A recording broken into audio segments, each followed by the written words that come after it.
Bem-vindo ao nosso encontro para continuarmos nossa reflexão sobre o tema Uma missão para comunicar vida, tendo base o documento da Aparecida e esse texto, Testemunhos de Aparecida.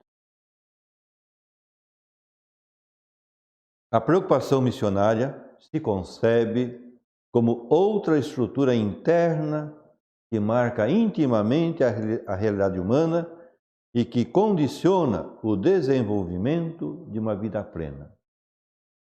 Missão e vida plena estão assim interligadas. Por isso, necessitamos desenvolver a dimensão missionária da vida em Cristo. É a afirmação de Aparecida no número 362. Isso permite compreender que a missão é inseparável do discipulado, o qual não deve ser entendido como etapa posterior à formação. Aparecida 278.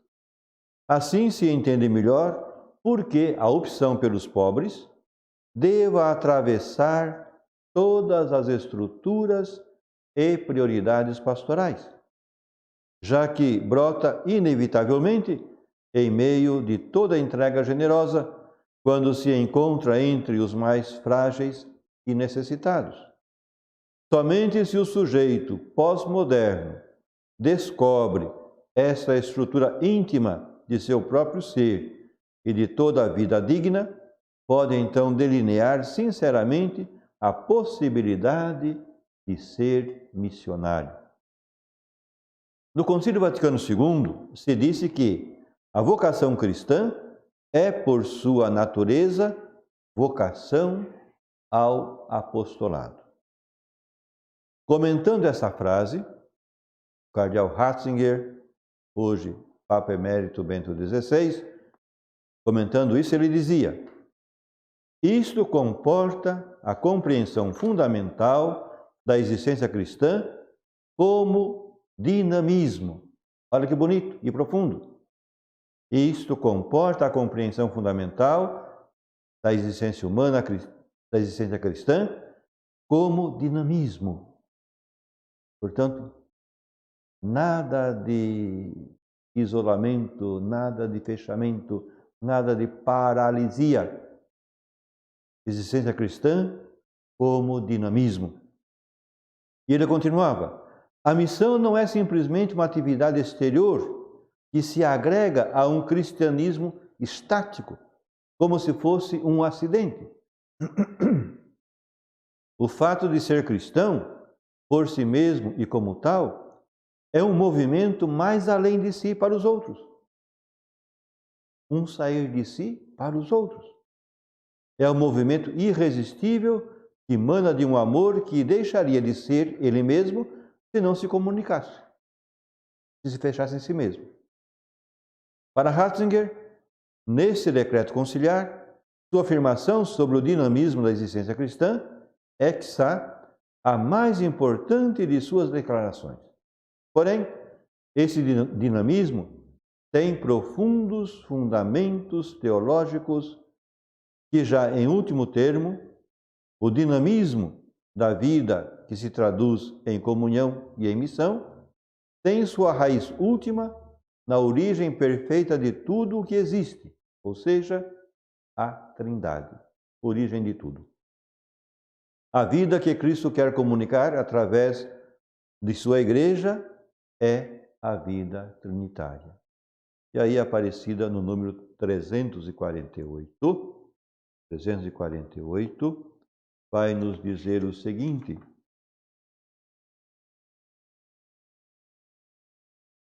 a grande novidade que a igreja anuncia ao mundo é que Jesus Cristo, o Filho de Deus feito homem, a palavra e a vida, veio ao mundo para nos fazer participantes da natureza divina. Jesus veio ao mundo para nos fazer participantes da natureza divina, para que participemos de sua própria vida. Veio para nos fazer participantes da sua própria vida. é a vida trinitária do Pai, do Filho e do Espírito Santo, a vida eterna. Sua missão é manifestar o imenso amor do Pai, o qual quer que sejamos seus filhos. O anúncio do querigma convida a tomar consciência desse amor vivificador de Deus que nos é oferecido gratuitamente em Jesus Cristo, morto e ressuscitado. A Igreja mesma, como instrumento de comunhão entre os povos, só se entende como reflexo do mistério trinitário. E aí a Aparecida no 304 vai dizer: a dimensão comunitária é intrínseca ao mistério e à realidade da Igreja, que deve refletir a Santíssima Trindade. E no número 524, a Aparecida vai dizer: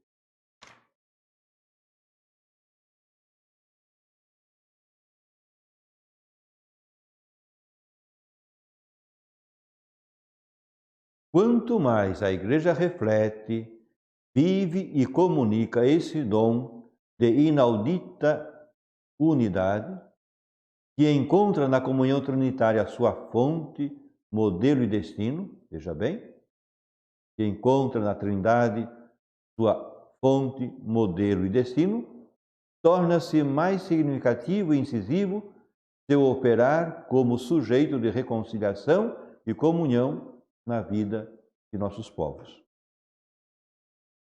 Isso que vale para a existência pessoal de cada um e para a Igreja em geral, se aplica igualmente para qualquer comunidade. Por isso, necessitamos que cada comunidade cristã se transforme num poderoso centro de quê? Centro de irradiação da vida em Cristo. A sua comunidade paroquial, a sua comunidade menor, a sua comunidade de rua, a sua comunidade de edifício, a sua comunidade enquanto pastoral ou movimento, precisa se tornar num centro de irradiação da vida em Cristo.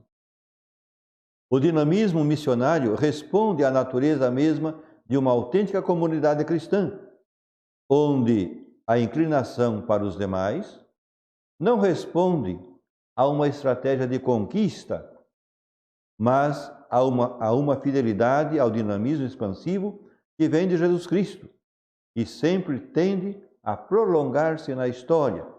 E aí, Aparecida, no número 372, vai dizer o seguinte: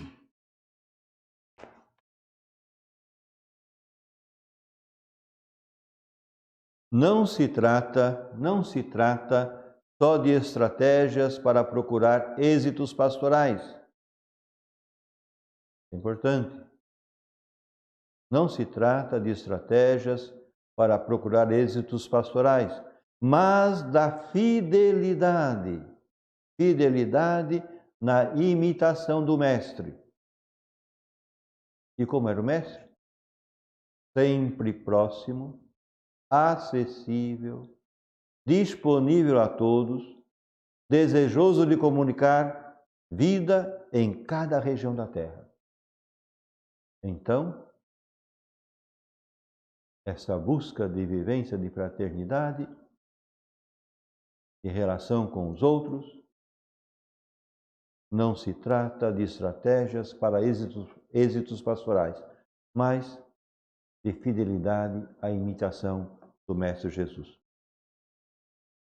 Em definitivo, frente ao isolamento fragmentário, trata-se de sair de nossa consciência isolada e nos lançarmos com ousadia e confiança à missão de toda a Igreja, como lembra o documento de Aparecida, no número 363. O tema da missão é paradigma síntese de Aparecida, que permite considerá-la como um marco na história da missão. Aparecida representa um marco na história da missão. Vamos ver isso mais de perto. Em geral, durante o primeiro milênio, os missionários que fundavam igrejas locais eram monges. Porém, podemos destacar ao longo dos 2 milênios cristãos momentos históricos de particular força missionária, momentos marcantes no caminho missionário da igreja. Antes de tudo, o começo do cristianismo. Basta lembrarmos quando a perseguição em Jerusalém aos cristãos, a partir da morte de Estevão, os cristãos foram para outros lugares e por onde eles foram, levaram a boa nova. Foi assim uma primeira ação missionária. Depois, o nascimento das ordens mendicantes. Depois, os séculos XVI e XVII, com a expansão europeia na América e na Ásia. E aí lembramos São Francisco Xavier, grande missionário, e a Companhia de Jesus. Somente com Santo Inácio de Loyola e Diego Lainez começa o uso da palavra missão no sentido que nós temos hoje.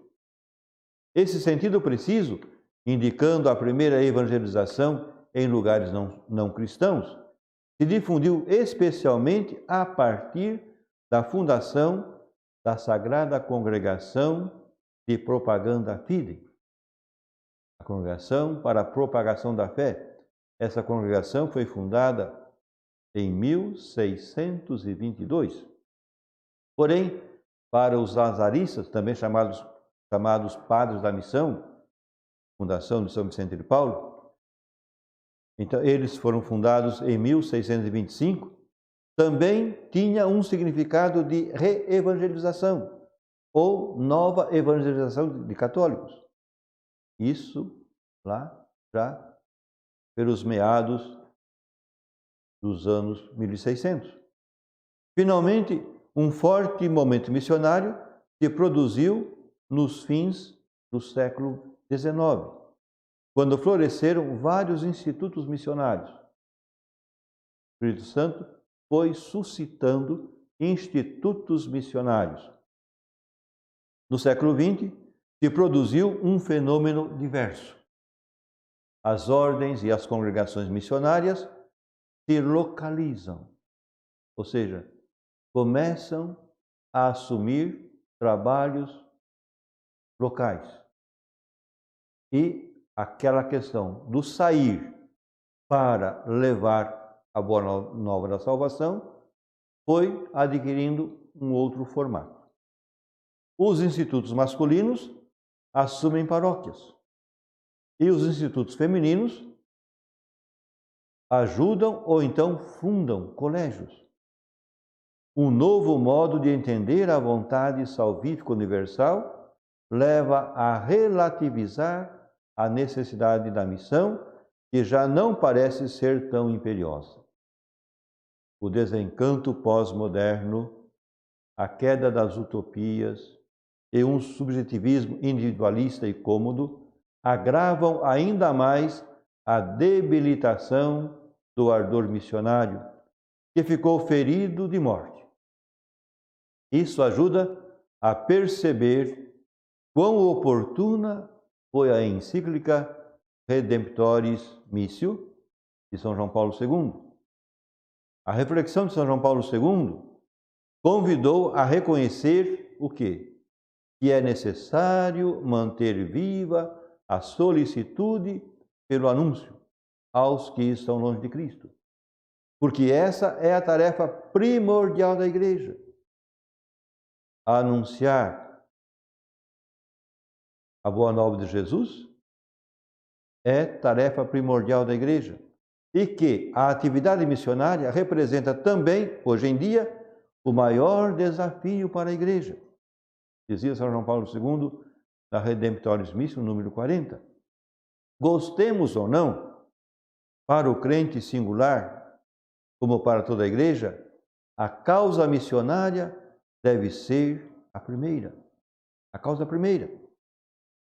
Não é à toa que Papa Francisco insiste na ideia de uma igreja em saída missionária. E aqui, na Evangelii Gaudium, o Papa nos apresenta um sonho. Ele diz: sonho com uma opção missionária capaz de transformar tudo para que os costumes, os estilos, os horários, a linguagem e toda a estrutura eclesial se tornem o quê? Um canal proporcionado mais à evangelização do mundo atual que à autopreservação.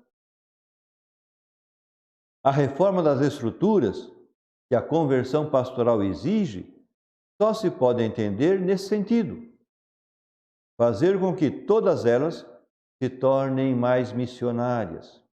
E a pastoral ordinária, ou seja, pastoral do dia a dia das nossas comunidades, em todas as suas instâncias, seja mais comunicativa e aberta, que coloque os agentes pastorais em atitude constante de saída. E assim favoreça a resposta positiva de todos aqueles a quem Jesus oferece a sua amizade.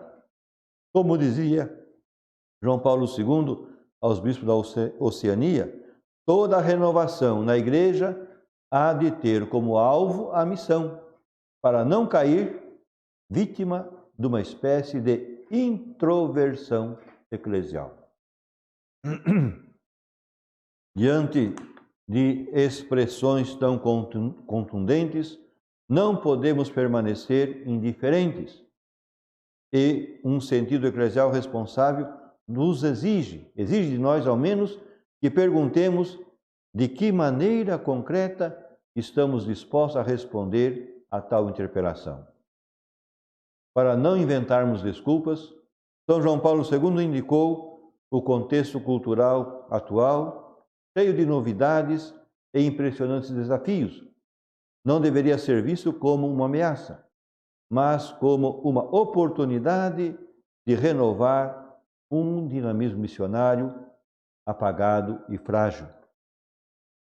Na história da humanidade, há numerosas viragens que estimulam o dinamismo missionário. E a Igreja, guiada pelo Espírito, sempre respondeu com generosidade e clarividência. Os desafios, os problemas, as dificuldades foram encaradas pela Igreja como oportunidade para responder aos apelos de Deus. Também afirmou que o balanço da atividade missionária nos tempos modernos é certamente positivo, dizia João Paulo II na Redemptoris Missio. As igrejas locais, fundadas na América, Ásia e África, devem sua existência a um trabalho missionário árduo e perseverante. E aí vem uma pergunta que toca a cada um de nós. A pergunta não é o que estamos, ou melhor, a pergunta então é o que estamos preparando nesta época pós-moderna? Que legados deixaremos para as próximas gerações? Podemos ceder ao fatalismo ou podemos reconhecer nos novos desafios verdadeiras possibilidades que estimulam um novo ardor evangelizador. Diz João Paulo II na Redemptoris Missio, número 92. Nunca como hoje se ofereceu à Igreja a possibilidade de, com o testemunho e a palavra, fazer chegar o Evangelho a todos os homens e a todos os povos.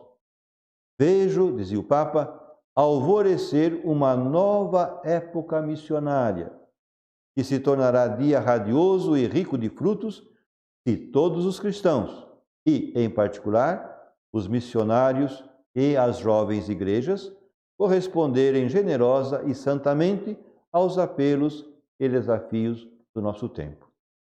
Por isso, chegou o momento de dedicar todas as forças eclesiais à nova evangelização e à nova missão ad gentes.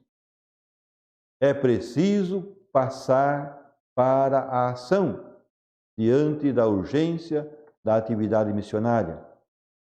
Podemos optar, como fizeram outros em épocas difíceis, como a nossa, por entregarmos-nos com coragem, confiado num autêntico anúncio cheio de fascinação, ou então escolher o diagnóstico inerme e ineficaz, o lamento cômodo e pusilânime, o apático e medíocre pragmatismo cheio de desculpas egoístas.